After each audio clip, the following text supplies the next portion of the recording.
Oui, Monsieur le Président, vous êtes le président du mépris, mais au moins vous l'assumez. Et comme vous l'avez résumé, le peuple, vous l'emmerdez.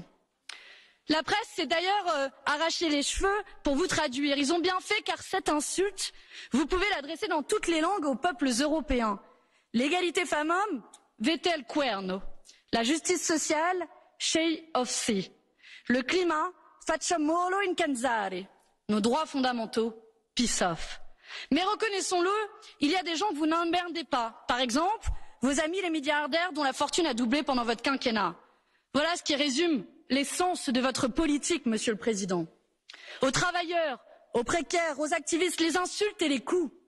Aux profiteurs et aux pollueurs, les cadeaux et les mots doux.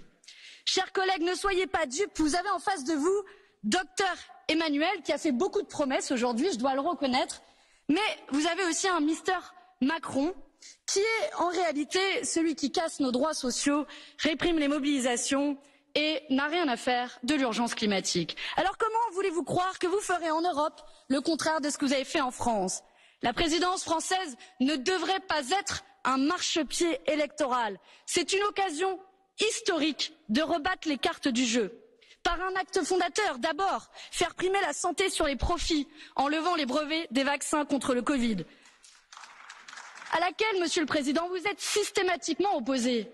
Alors, la charité dont vous parlez encore aujourd'hui, elle n'a que de sens quand des millions de gens à travers le monde n'ont pas accès aux vaccins, parce que notre pays, la France, mais aussi la Commission européenne, n'a pas respecté le vote de ce Parlement européen pour défendre la levée des brevets sur les vaccins.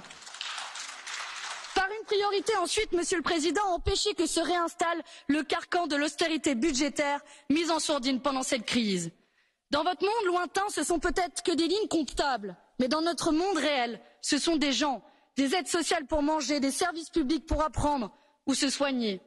Les Français l'ont déjà dit en 2005 lors du référendum, on n'en veut plus de ces règles, car soyons lucides.